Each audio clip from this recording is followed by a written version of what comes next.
por mais esse privilégio de conhecer alguém, ó Deus, que tem obedecido e tem ouvido a voz do Senhor, que não se prendeu, ó Deus, talvez aos seus próprios desejos, prazeres, à sua própria vontade, mas abriu mão de tudo e foi, ó Deus, ao encontro daquilo que o Senhor sinalizou que seria a missão que o Senhor nos tem dado: falar do teu reino, falar da tua salvação e alcançar vidas segundo o teu propósito. Em especial, o pastor Rafael é um pastor de crianças, especificamente, um ministério, ó Deus, que tem crescido através da vida desse homem, levando, ó Deus, a crianças, jovens, ó Deus, adolescentes, a compreender, ó Deus, a verdadeira palavra da salvação. E eu creio, ó Deus, que o Senhor não trouxe ele aqui em vão, porque muito o Senhor ainda tem que fazer através da vida dele, ó Deus, também para cada um de nós. Que possamos, ó Deus, nessa noite ter os nossos ouvidos abertos, nosso coração preparado para aquilo que o Senhor vem falar conosco. Abençoa-nos, ó Deus, abençoa o teu servo, em nome de Jesus. Amém e amém, graças a Deus. Boa noite, queridos. Quero agradecer a oportunidade ao pastor Bruno, ao pastor Alexandre também que está nos ouvindo.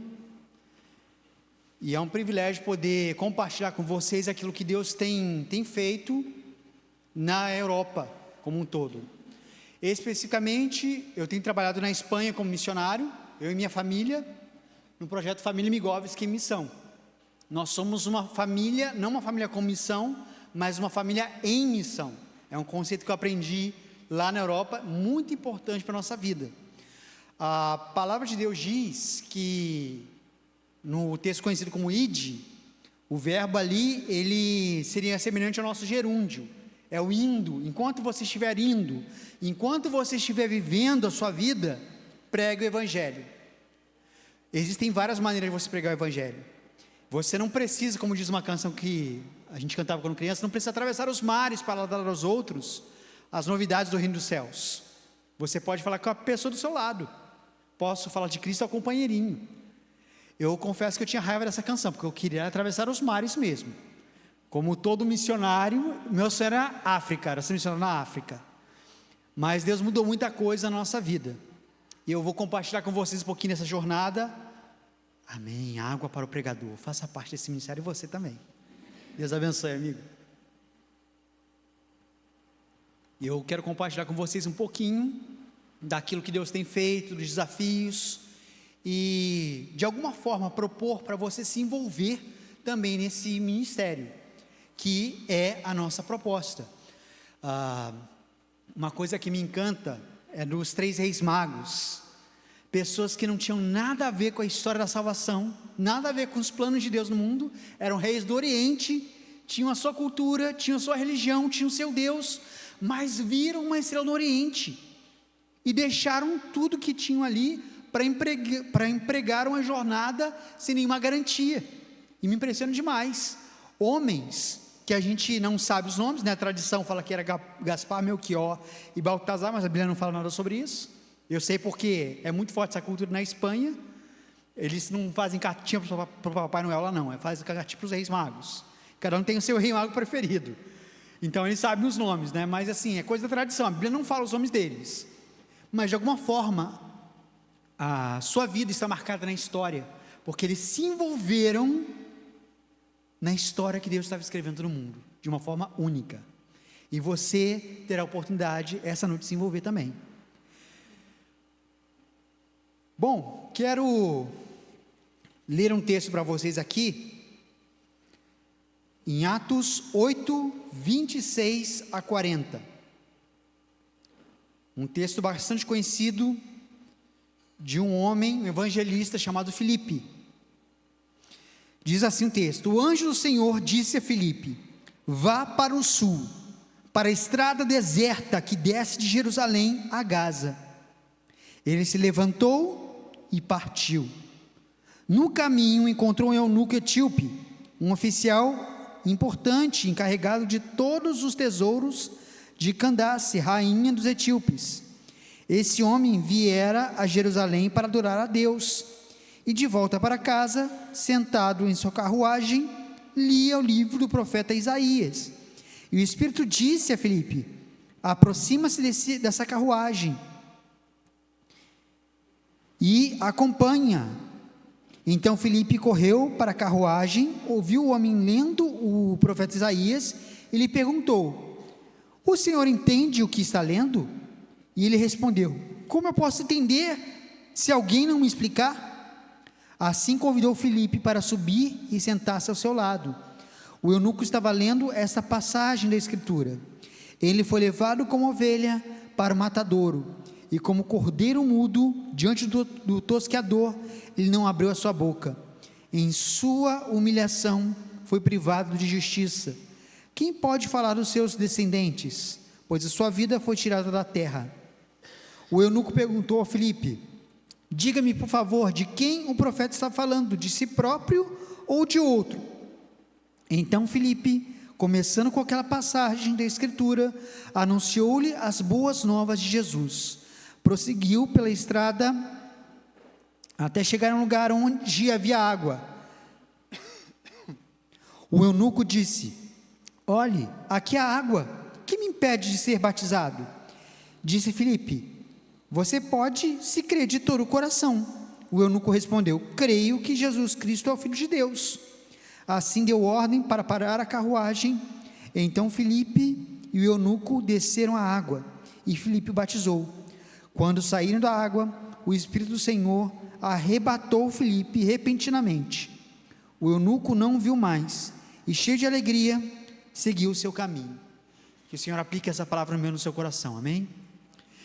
Paizinho, eu te agradeço, Senhor, porque o Senhor tem compartilhado os teus sonhos, os teus projetos conosco, com seres humanos, simples, meros seres humanos, mas a nossa vida muda completamente quando nos entregamos aos teus propósitos, e que nessa noite que a tua palavra será pregada, que o teu Santo Espírito não encontre barreiras nas mentes e nos corações, e que um dia, como os reis magos, viram uma estrela no Oriente e decidiram segui-la, que hoje as pessoas que aqui estão presentes possam ouvir o teu chamado e possam de alguma forma se envolver com a grande obra que o Senhor está fazendo no mundo e aqui no Brasil. Nós te louvamos e te agradecemos, no nome santo e poderoso de Jesus, amém. Bom, eu ouço muita pergunta: por que a Espanha? Por que a Espanha como campo missionário? Eu não tenho outra resposta, porque Deus mandou, ponto. Deus mandou e a gente obedece, não é assim que diz o ditado: manda quem pode, obedece quem tem juízo. E a gente obedeceu. Eu não vou dizer que a Espanha esteve no meu coração, que eu sempre sonhei, que eu sempre orei pela Espanha. Não foi assim. Eu caí lá de paraquedas. Mas na verdade, a minha jornada começou muito antes disso. A minha trajetória missionária, na verdade, eu sempre tive no coração esse desejo de ser missionário. Eu falo que eu sou pastor por acidente. Eu fui fazer o seminário com a proposta de ser missionário, mas lá eu percebi que o chamado é um só. Se você vai atuar como pastor ou como missionário, é mera questão de circunstância. Tanto que hoje eu assumi a igreja lá em Miranda de Ebro, na Espanha. Eu vou contar um pouquinho para você sobre isso. Mas a trajetória missionária começou justamente quando eu era criança, quando eu era pequeno. Deus me chamou para o campo missionário. Por isso que eu tinha raiva daquela canção, né, que dizia que eu não preciso atravessar os mares para dar aos outros as novidades do reino de Deus. Que a canção falava novas salutares, é uma palavra difícil para criança e para adulto também, mas era o que havia. E falava que eu posso falar de Cristo ao companheirinho, que eu posso ser um missionáriozinho. E eu não gostava desse hino, não gostava de nada disso. Eu queria atravessar os mares, eu queria viver aventuras, como os grandes missionários que eu ouvia a história. Então eu sempre tive essa paixão pelo campo, né, missionário. Mas Deus mexeu muito com o meu coração, e meu desejo era que antes que eu fosse para o campo, antes de atravessar os mares, eu pudesse servir aqui no Brasil. E Deus ouviu a minha oração.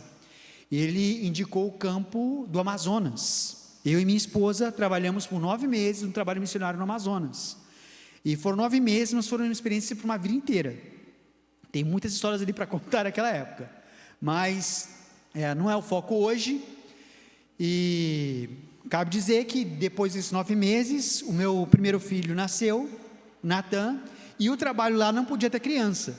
Eu ainda tentei, de alguma forma, desenvolver um projeto para que a gente pudesse continuar lá no Amazonas, desenvolvendo um projeto paralelo do que a gente estava fazendo, e a organização missionária disse sim, mas querendo dizer não. E aí a gente percebeu que não era hora da gente continuar juntos ali. E aí voltamos aqui para São José, estivemos aqui com a nossa igreja mãe, trabalhamos na plantação de uma igreja em Caraguá nesse período. Depois eles me chamaram para assumir o ministério infantil, e passei 4 anos ali à frente do ministério infantil da igreja, como pastor de criança. Depois, Deus deu um tapa na minha cara, aquele tapa com luva de pelica, sabe? Mas não foi com luva de pelica não, foi forte mesmo. E eu percebi que eu estava vivendo em pecado, nessa questão eu sou o que muitos chamam de workaholic, uma pessoa apaixonada por trabalho e ativista, e a igreja absorvia nesse sentido. Eu saía às 6 horas da manhã de casa, dava aula no colégio, atuava na capelania e geria os ministérios infantis da igreja à tarde. À noite eu dava aula no seminário, voltava às 11 horas da noite para casa. Eu saía às 6 horas da manhã, voltava às 11 horas da noite. Eu saía de casa, meus filhos estavam dormindo, e voltava, meus filhos estavam dormindo. Era pastor de criança, mas não era pastor dos meus filhos. E numa conferência Deus falou muito comigo no seguinte sentido, porque na minha cabeça eu estava fazendo, era para o reino, então valia a pena qualquer sacrifício. E aí Deus falou comigo o seguinte: olha, a única vez que eu pedi para um pai sacrificar o seu filho por amor a mim, eu segurei o cutelo no final. Foi quando Abraão foi sacrificar o Isaac. Ele falou assim: se você estiver fazendo qualquer sacrifício que envolva sua família, pode ter certeza que não é para mim, é para o seu ego, é para homens, é para o que for, mas não é para mim. E ali foi o tapa que eu recebi de Deus, e percebi que eu precisava pisar o pé no freio. Nesse ínterim, nós fomos convidados para uma igreja lá em Brasília, de um pastor muito amigo nosso, para desenvolver um ministério infantil, e foi a oportunidade que a gente viu de pisar o pé no freio, porque era uma igreja menor, uma igreja que estava caminhando, ele se desenvolvendo, e a gente não teria tanto ativismo como a gente tinha aqui. E fomos para lá, passamos 6 anos, até que veio a pandemia. Nesse período da pandemia, a igreja precisou reduzir o quadro de funcionários, de pessoas de tempo integral da igreja, e eu, como pastor de crianças, fui um dos primeiros ali a sair. Mas a nossa perspectiva era continuar na igreja, só que a igreja estava passando por um período complicado, turbulento, de ataque à liderança, e queriam usar a minha saída para atacar o líder. E aí eu percebi que não era uma boa a gente ficar ali não, que a gente tinha que sair. Aí a gente foi para uma igreja de um amigo nosso, ali em Brasília mesmo, a igreja Colonia de Águas Claras, um pastor fantástico, muito envolvido com a comunidade, o pastor Paulo, e de lá nós tivemos uma bifurcação no nosso caminho. Você vai voltar para Manaus, ou você vai fazer outras coisas, porque eu estava sem ministério, e nesse ínterim me convidaram para assumir um cargo numa organização missionária que estava no Amazonas, e para mim era um sonho, era uma resposta já dada: eu vou para o Amazonas, tem tudo a ver comigo, tem tudo a ver com Deus, tem tudo a ver com os projetos de Deus, é lá que Deus me quer. Só que paralelamente a isso, os meus sogros foram para Portugal, e eles conseguiram a cidadania portuguesa, e com isso a cidadania portuguesa passava para minha esposa, e ela poderia passar para os nossos filhos. E ela falou: olha, é uma boa coisa que os nossos filhos tenham uma cidadania europeia. Eu falei: é uma boa coisa, mas Manaus, é Manaus, né?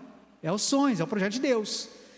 Mas a gente colocou diante de Deus, e por incrível que pareça, ele falou não para Manaus, e falou sim para a gente ir para Portugal. Eu fiquei meio achando estranho aquilo, né? Falei: não, peraí, Deus, você não está entendendo, são seus sonhos que você me deu, não eram Manaus? E como é que você está falando para a gente ir para Portugal agora? Mas ele queria que a gente fosse para Portugal. Lá em Portugal, algumas coisas aconteceram antes da gente ir para a Espanha, mas eu queria trazer para vocês o primeiro princípio desse texto aqui: o reino é maior. O reino é maior. Uma coisa aqui que eu não contei no contexto para vocês, mas Filipe, ele estava vivendo um momento, um mover muito grande espiritual, um avivamento em Samaria. Pessoas ali estavam se convertendo, os endemoniados estavam sendo libertos, pessoas estavam sendo curadas, e muitos estavam se convertendo ao Evangelho. Filipe estava ali, no ápice do ministério, por assim dizer. E aí o texto continua dizendo, teve aquele episódio do Simão, que queria o poder que ele viu do Espírito Santo descer sobre as pessoas, queria pagar. E aí Pedro virou para ele e falou: você fica com o seu dinheiro, isso aqui não é coisa que se compre não. Aí teve esse episódio, e depois dele, diz que o Espírito Santo de Deus levou Filipe para onde? Para o deserto. Eu tenho certeza que se Deus perguntasse para Filipe: você quer sair de Samaria? Não quero sair não. Poxa, está tudo de bom acontecendo aqui, o seu poder está se manifestando, pessoas estão se convertendo, não é hora de eu sair aqui não. Mas o Espírito levou Filipe para um local deserto, e para falar com uma pessoa, um eunuco, etíope, que não estava morando nem lá no povo de Israel, foi a Jerusalém para adorar, mas estava voltando para a Etiópia. E como Deus orquestrou as coisas, de uma forma impressionante, que ele estava lendo um texto, que tinha uma profecia messiânica, e Filipe ouviu, e o Espírito Santo falou: vai lá e explica para ele. E tudo aconteceu nos conformes do que Deus tinha na sua mente.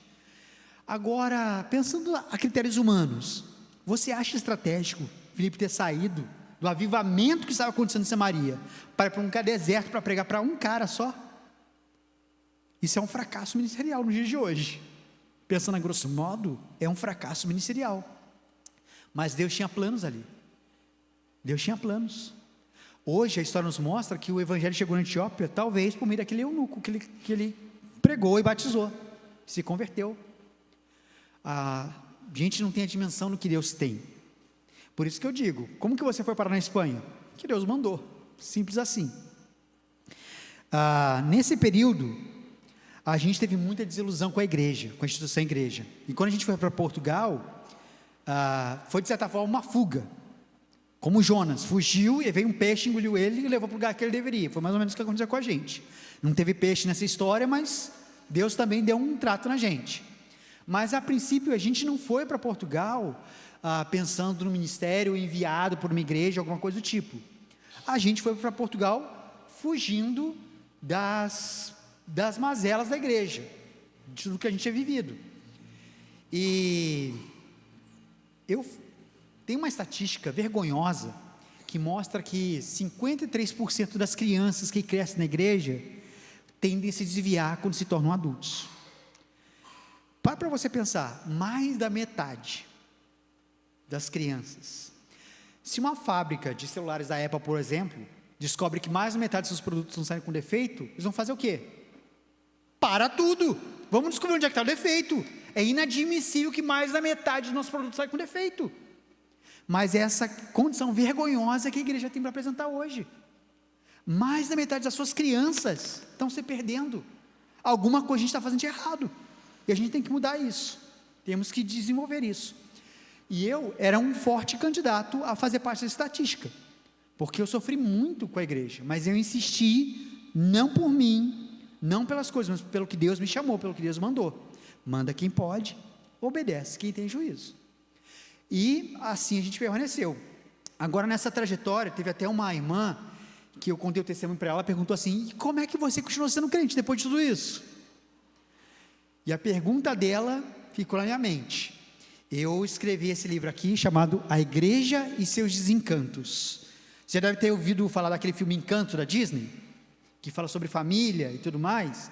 Eu peguei cada personagem daquela história e trabalhei fazendo um paralelo com uma pessoa da igreja. Por exemplo, tem uma canção muito famosa nessa história, Não Falamos do Bruno. Bruno era o excluído da família, aquele que ninguém falava, que alguma coisa é um problema.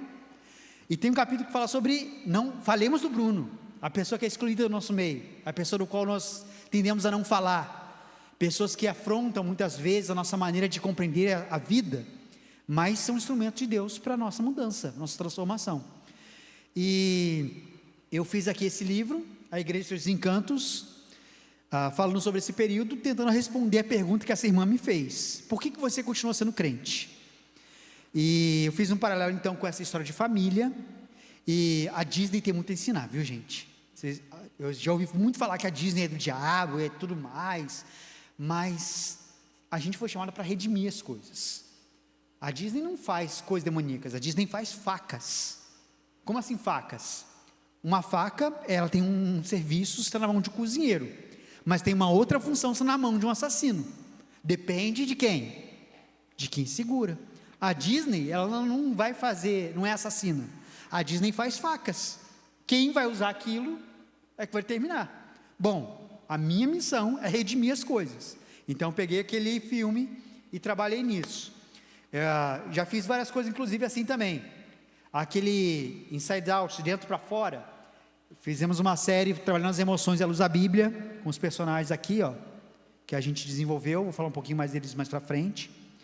E o filme Frozen 2, a gente desenvolveu uma devocional para crianças, fazendo um paralelo com a vida do apóstolo Pedro e da Elsa, no filme Frozen 2, na busca pelo poder. Então, a gente está buscando redimir as coisas, é pegar as facas e usar para o bem. As facas estão ali, cabe a gente desenvolver isso. Bom, e nesse contexto de igreja, eu já ouvi muita frase de quem ama não deixa. Não, se você ama a igreja, não deixa. Se você está indo para fora da igreja, você está indo para outro lugar, é porque você não ama de verdade. Não existe uma frase mais demoníaca que essa, porque na verdade isso não tem a ver com amor. Olha só a história de Filipe.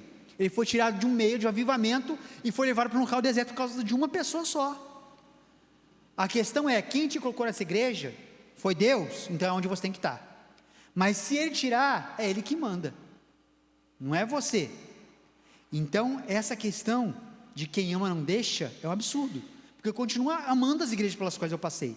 Não estou lá, mas eu amo. Hoje inclusive eu tive um encontro com pastores que cuidaram de mim quando eu era criança, e abracei eles, falei muito com eles, pude honrar, tive a oportunidade de honrar, né, tudo que eles fizeram na minha vida. Que eles falaram, eu me sinto um pastor Nutella, porque você está indo para o campo missionário, eu estou aqui no bem bom. Eu falei, não, você é o culpado disso. Você é o culpado disso, que você investiu muito da minha vida para que eu pudesse ir no campo. Então isso tem ponta sua também. Mas eu quero te fazer sentir culpado, não. Eu quero honrar todo o investimento que ele fez na minha vida. Mas eu amo muito as igrejas pelas quais eu passei. Em cada uma delas, tendo suas coisas boas ou más, os seus desencantos, eu sei que Deus usou tudo aquilo para forjar em mim o que Ele queria forjar. E eu sou muito grato a essas igrejas. Então, nesse sentido, que o reino é maior. Mais do que as suas vontades, mais do que as suas preferências, mais do que a sua capacidade, o reino é maior. E naquele momento que eu estava ali entre Manaus e Portugal,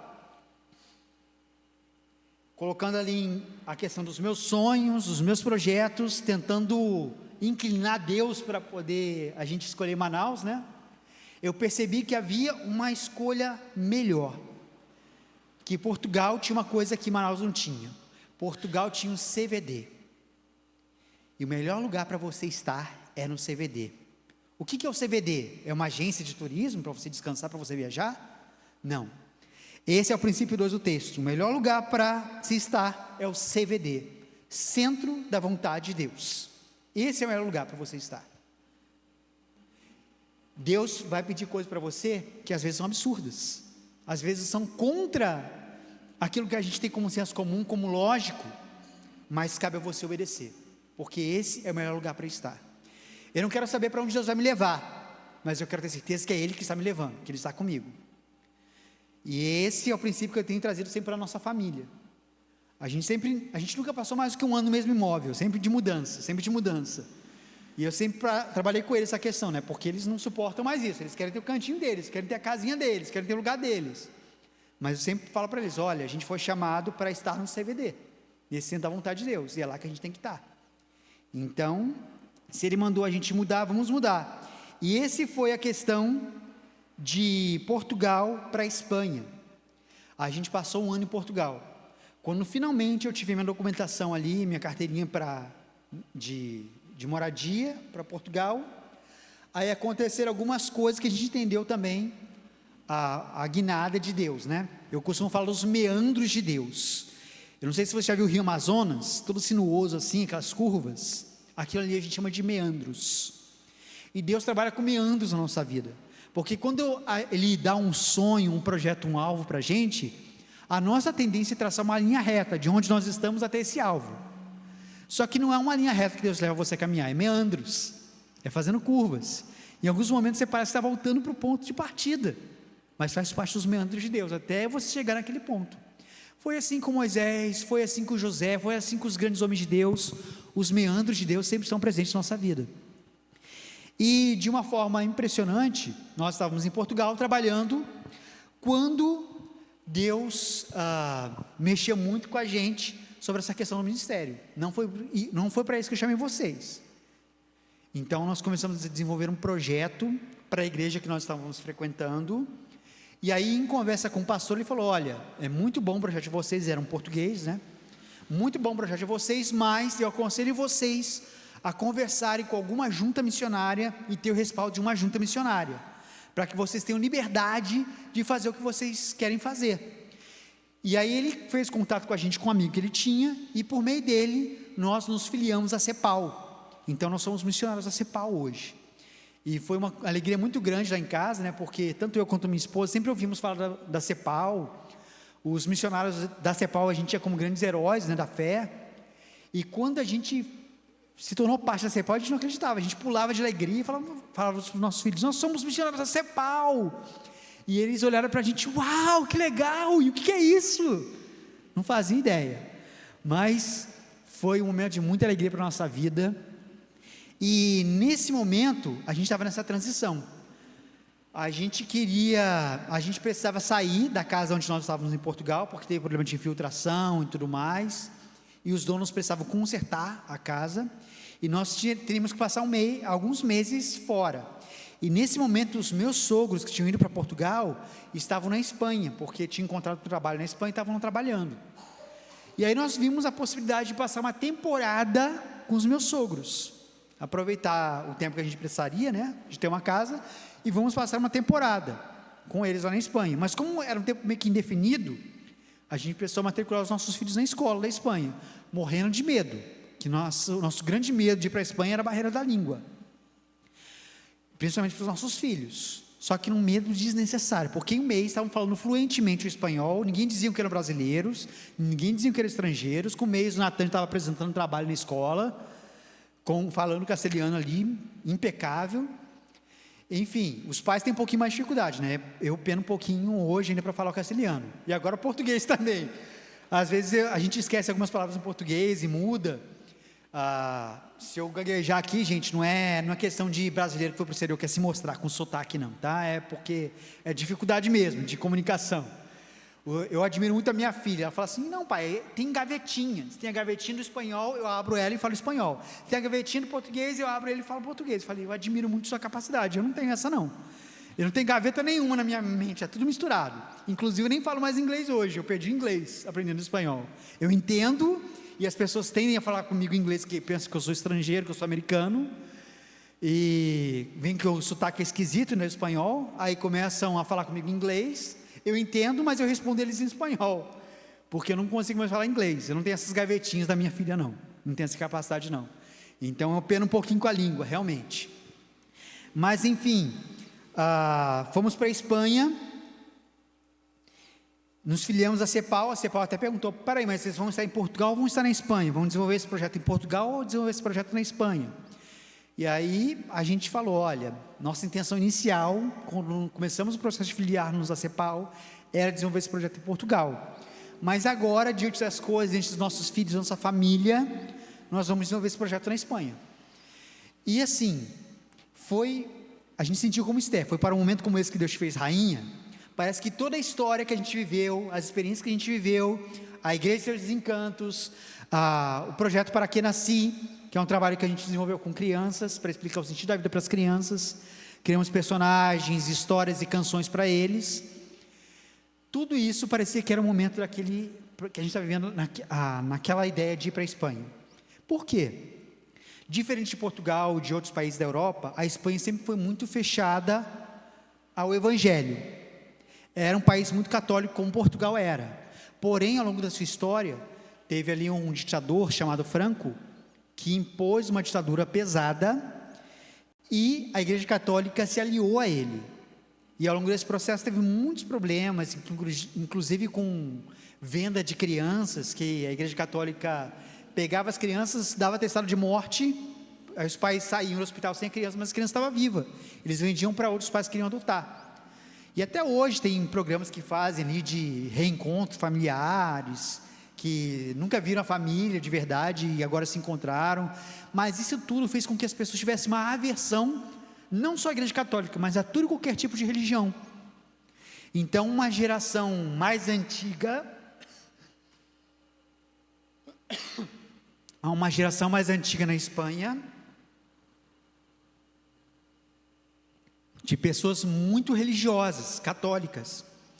Há uma geração mais jovem, totalmente apática espiritualmente falando, que não quer saber de nada, e eles têm filhos que estão sendo criados sem vínculo religioso nenhum. Então a receita para o desastre está ali. Mas ao mesmo tempo a gente percebeu que Deus preparou a gente para aquele momento, porque no nosso trabalho, nosso foco sempre foi na nova geração, o discipulado com a nova geração. E ali o que mais necessita a Espanha é justamente um trabalho com a nova geração.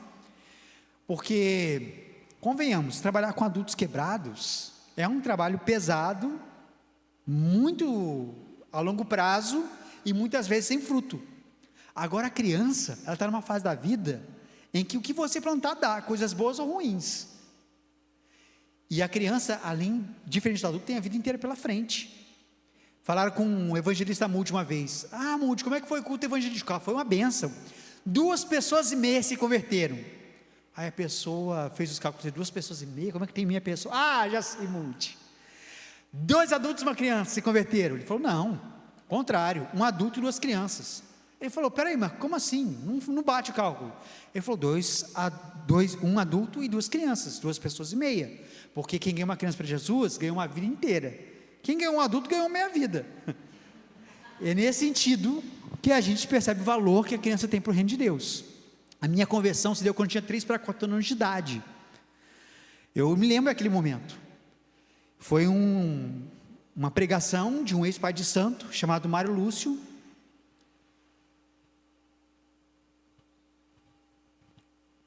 E eu não estava prestando atenção em nada do que ele estava dizendo.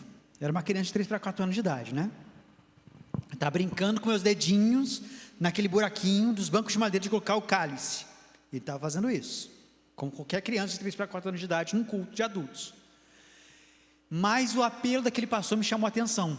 Foi uma coisa meio fantasmagórica, do tipo: quem quer sair das garras do diabo e viver para sempre com Deus?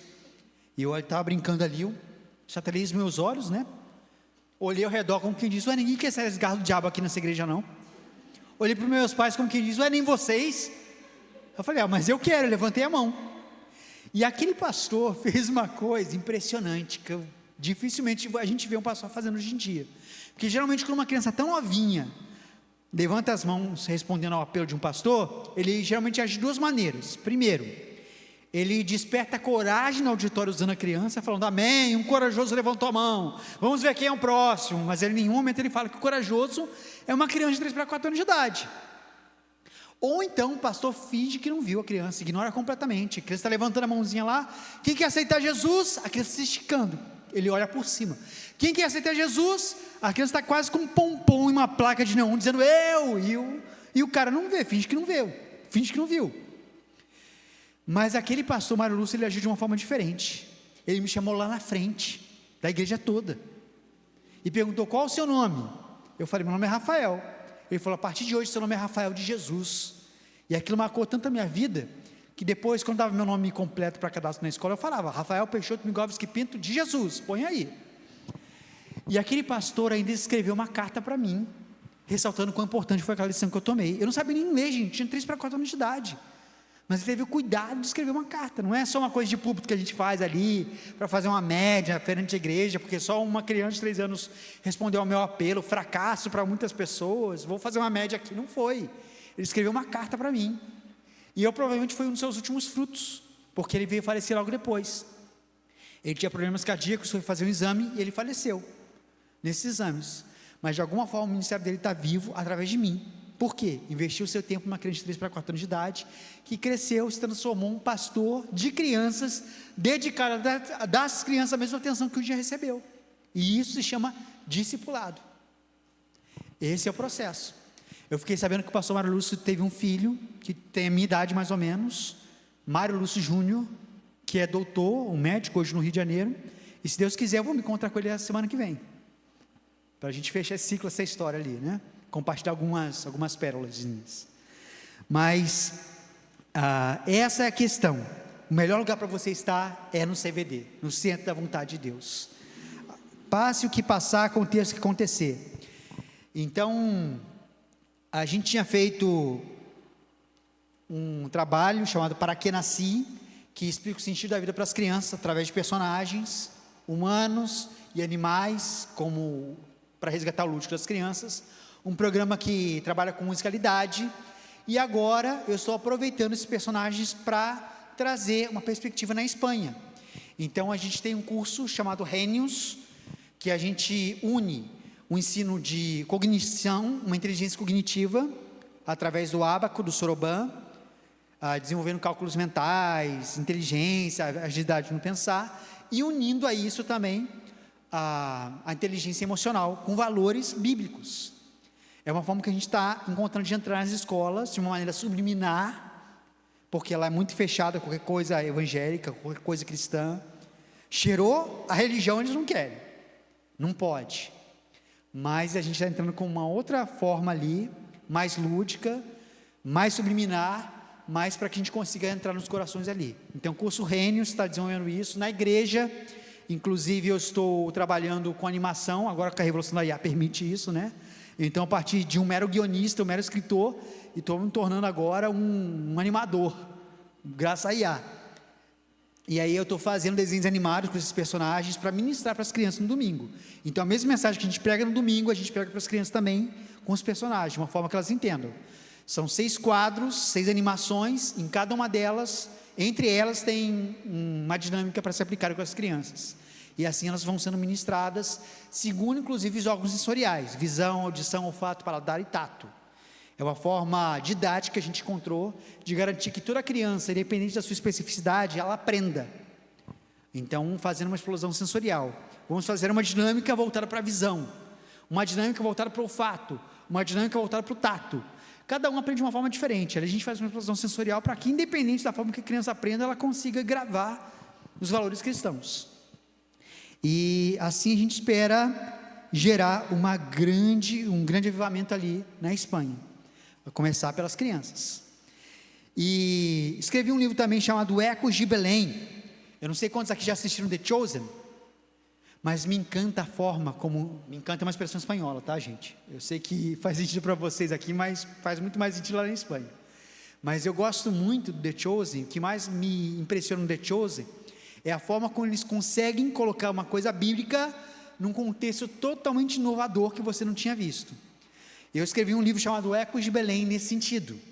É um livro que ele inclusive resgata a cultura espanhola do Natal, porque lá, como eu falei, eles têm muito mais a cartinha para os Reis Magos do que para o Papai Noel. Mas tem também o lentezeiro, tem também o tio de Natal. Eles têm vários personagens ali natalinos. Então, de alguma forma, eu englobei todos eles à luz da cruz de Jesus, envolvi eles na chamada ali do Natal, e por 2 motivos. O primeiro, a festa cristã está se diluindo muito na Espanha. A minha filha chegou triste um dia da escola, porque estavam ensaiando as músicas natalinas, e cortaram a menção da música que fazia Jesus, para garantir que outras pessoas de outras religiões, principalmente muçulmanos, pudessem também participar das festividades na escola. E eu fiquei indignado com aquilo. Como é que uma festa cristã vai ser adaptada de uma forma tão grosseira para servir a outras religiões? Não faz o menor sentido isso. Então eu escrevi a história para poder fazer essa conotação. Eu busquei personagens coadjuvantes do cenário natalino, porque eu queria mostrar também essa ideia de que a gente trabalha muito na questão do protagonismo, né? Eu quero ser o protagonista, quero ser isso, quero ser aquilo, mas tiveram pessoas que sofreram um bocado ali. É uma ficção cristã, Ecos de Belém, que fala sobre personagens ali que estavam coadjuvantes no cenário natalino. Ela tem 25 capítulos, um para cada dia do Advento, mas não é um livro para ser lido somente no Natal, porque ele tem muitos conceitos de paternidade, muitos conceitos voltados para essa questão de reino, de ter o seu nome colocado na história. E inclusive eu fiz um diálogo ali com os Reis Magos, que é para mim um certo livro, quando eles são questionados sobre por que eles deixaram tudo ali, justamente para poder empregar aquela jornada sem garantia nenhuma de encontrar o rei. Inclusive foram rei errado, foram para Herodes, ele não tinha garantia nenhuma.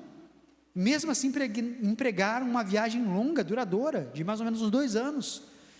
E um dos Reis Magos respondeu: eternidade. Como assim eternidade? Todo rei busca eternidade, todos os poderosos buscam eternidade, buscam terem seu nome gravado na história, buscam grandes feitos para serem honrados por homens. E eu, como um ser humano, o rei diz, né, queria isso também. Só que eu percebi que existe algo maior do que todos os reinos, algo maior do que a história da humanidade. E essa foi a oportunidade que eu encontrei de gravar o meu nome na história, de ser lembrado, seguindo uma estrela e prestar homenagem ao Rei dos Reis. Então seria mais ou menos essa questão que eu quero trazer para vocês hoje. O melhor lugar para estar é no CVD, no centro da vontade de Deus. E o terceiro e último princípio dessa passagem que a gente leu é: sirva aos propósitos de Deus. Sirva aos propósitos de Deus, não sirva aos seus. Qual será o seu epitáfio? Eu sei que é uma pergunta um pouquinho mórbida, mas eu tenho permissão na Bíblia para perguntar isso para você. Salomão, inclusive, disse, né, que é melhor estar num funeral do que numa festa, que no funeral faz você refletir e adquirir sabedoria para a vida. Então, a pensar, epitáfio é aquela descrição tumular, né, que faz um resumo do que a pessoa foi em vida. Aqui já falando de tal, um grande empreendedor, um grande médico, um grande pai, enfim, um resumo do que a pessoa foi em vida. Isso a gente chama de epitáfio. Já para pensar qual vai ser o seu epitáfio? O que vão falar de você quando você terminar esse tempo? Porque eu não sei se te disseram, me perdoe dizer isso, mas as estatísticas mostram que 100% das pessoas morrem. E se Jesus não voltar, você também vai participar dessa estatística. Não quero ser profeta do caos não, mas é como Deus estabeleceu as coisas. E você precisa pensar no seu epitáfio. Como que vão lembrar de você? O epitáfio mais perfeito que eu já vi, que eu quero para mim inclusive, é a forma como Davi foi lembrado pelo apóstolo Paulo. Tendo Davi cumprido os propósitos de Deus em sua geração, morreu. Ou seja, cumprir os propósitos de Deus na sua geração precisa ser o certo na sua vida. Deus não chamou você para ser alguém grande, alguém famoso. Deus chamou você para cumprir os propósitos dele. E às vezes os propósitos dele não são mirabolantes. Às vezes ele vai levar você para um deserto para falar com uma pessoa só, como fez com Filipe. Às vezes você vai ver a oportunidade de uma estrela brilhando e você vai ter que abandonar coisas e empregar uma jornada longa e duradoura para poder ter seu nome gravado na história. Mas qual será o seu epitáfio? Bom, essa questão mexeu muito comigo, porque quando começou 2025, foi um ano bem turbulento para a gente. A gente começou o primeiro dia do ano, o meu filho mais velho caiu de uma tirolesa, a gente passou no hospital com ele, com medo de ter tido uma fratura, alguma coisa séria, né? Porque ele não conseguia nem andar. Mas logo depois disso eu recebi um diagnóstico de uma enfermidade, uma ataxia espinocerebelar, uma doença degenerativa, que acometeu meu pai, que inclusive ceifou a vida do meu pai, essa enfermidade, uma enfermidade que vai tirando seus movimentos, vai tirando sua capacidade de fala, aos poucos, até que você venha falecer, até que seus órgãos parem de funcionar e você venha falecer. Não existe cura conhecida pela medicina, e no início de 2025 foi diagnosticado com essa enfermidade. E enquanto isso, o pastor da igreja que nós estávamos servindo, ele estava plantando um trabalho numa cidade vizinha, e ele iria assumir o trabalho como pastor nesse trabalho que ele plantou. Só que ele precisava deixar a igreja para alguém, e ele lançou o desafio para mim e para minha esposa. Só que a gente está vivendo um luto, um sentimento de morte muito grande, de fim de vida, de fim de ministério, e a nossa resposta clara seria não. Mas a gente falou, vamos pensar, vamos orar, e a gente traz a resposta para você depois. E foi nisso que a gente viu os propósitos de Deus, porque Deus falou claramente para a gente: olha, eu que trouxe vocês até aí, a Espanha, e eu tenho propósito para vocês irem à Espanha, e a história continua. Onde o ser humano põe um ponto final na sua vida, Deus gosta de apagar e colocar uma vírgula para mostrar que o autor da história é Ele. E como escritor, eu percebi muito a relação de Deus para com a gente na minha relação com os meus personagens, que eu atuo como se fosse Deus, né? Eu crio os personagens, eu crio o mundo, eu coloco ali as condições. E uma coisa que eu percebi é que basta uma palavra minha para poder alterar todas as coisas. O destino deles pode ser alterado por uma palavra minha. E Deus também não atua assim com a gente. Não basta uma palavra dele, ele não é o autor da história. Ele, não é ele que escreve as coisas, que põe os pontos, as vírgulas e o que seja. Ele é assim também. E eu estou aqui como personagem dele. Então cabe a mim seguir o roteiro que ele está escrevendo. Não é mais nada. E uma cristocidência. Existem 3 países que, apesar de não ter cura, estudam sobre essa doença, sobre essa enfermidade. O Brasil, os Estados Unidos e a Espanha. E a gente nem sabia disso. E por uma cristocidência, o local de estudo dessa enfermidade era bem próximo de onde a gente morava. Eu precisaria me mudar, porque lá na Espanha é tudo muito independente, as regiões. Então uma região que tenha uma medicina, que tenha um sistema educativo, e o sistema de governo, de policiamento é numa região e é outro numa região, são distintos. E aí a gente precisou se mudar de uma outra região para que a gente pudesse ter ali os tratamentos médicos paliativos para essa enfermidade, usufruir dos estudos recentes, né? Enfim, para a gente ir para a cidade, o custo seria muito grande, muito elevado. O aluguel ele ia mais do que dobrar, e o cômodo ia diminuir, uma casa ia diminuir muito, ia para uma casa de 2 cômodos só. E a gente não tem condições, porque a gente tem 3 filhos. Agora a gente tem 4, porque a gente está cuidando de uma bebê também. Mas a gente não tinha condições de viver numa casa tão pequena assim.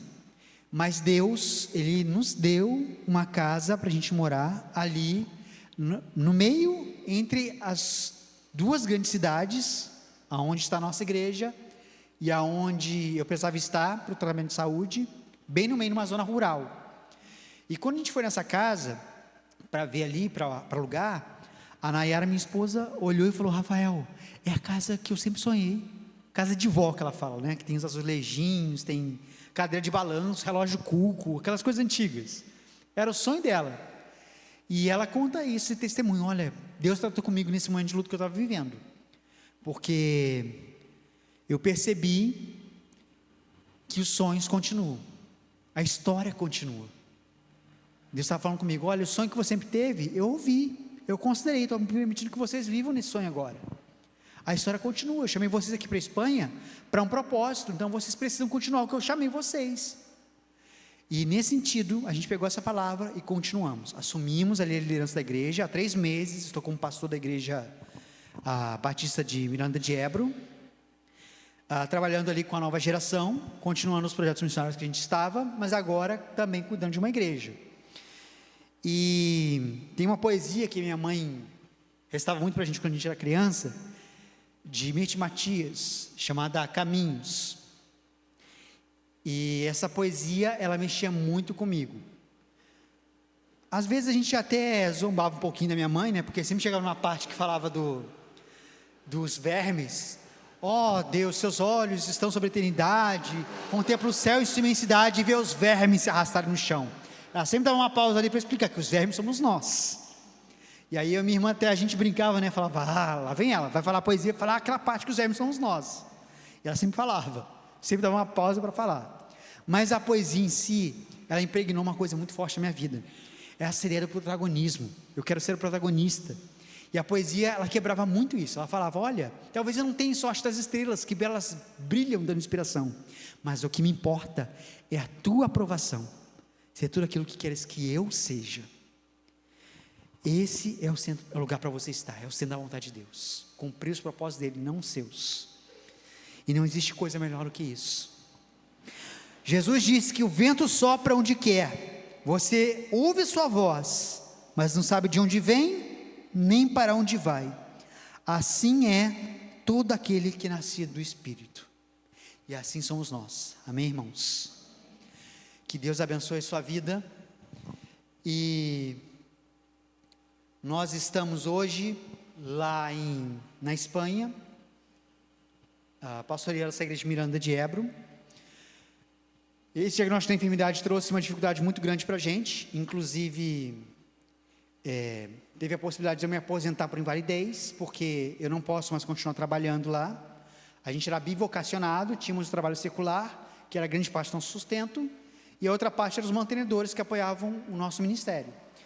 Só que ser aposentado por invalidez seria uma boa coisa, porque eu continuaria ganhando e poderia dedicar-me em tempo integral. Só que eu não tinha o tempo de cotização de INSS para continuar, para receber o auxílio, o benefício. Porém, a Espanha tem um acordo com o Brasil e eles contam o tempo que eu trabalhei aqui no Brasil com os tempos da Espanha. E com o tempo que eu tenho no Brasil, sim, eu poderia ter esse benefício. Mas o processo é longo, muito longo. Ela falou que, a moça lá do INSS falou que tardaria uns 2 anos, a menos que eu tivesse o contato de alguém do INSS aqui no Brasil e conseguisse pedir urgência na documentação que eles enviariam. Mas ela falou, olha, o processo costuma ser muito longo, e a gente só vai poder pagar o seu benefício até agosto. Então, agosto, eu terei o benefício cortado, 70% do nosso orçamento vai ser cortado de uma hora para outra. Então, eu estou buscando em Deus pessoas que possam nos ajudar, possam fazer parte da equipe de mantenedores por 2 anos, até que as coisas se estabilizem. Se você sente-se chamado por Deus, não por mim, tá? Por Deus, para fazer parte dessa equipe de mantenedores, fale comigo no final da celebração.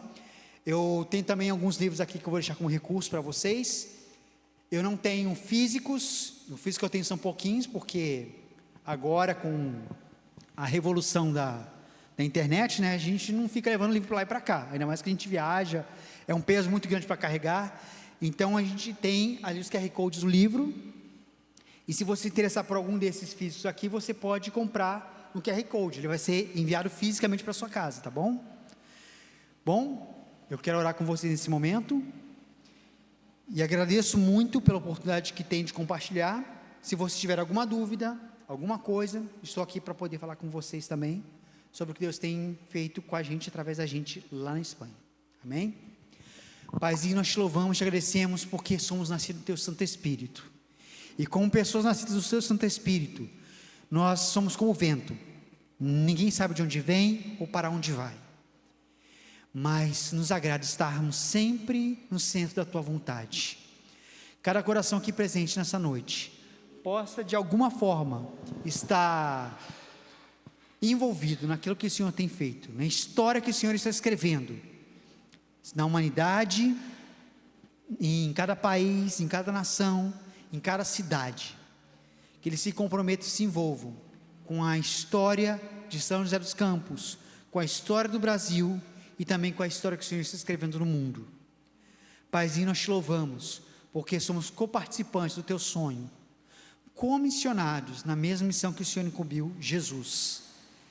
E não nos deixa, Pai, passar essa vida sem pensar nesse epitáfio, nesse legado que precisamos deixar.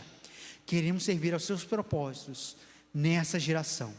Nós te louvamos e te agradecemos. No nome santo e poderoso de Jesus. Amém.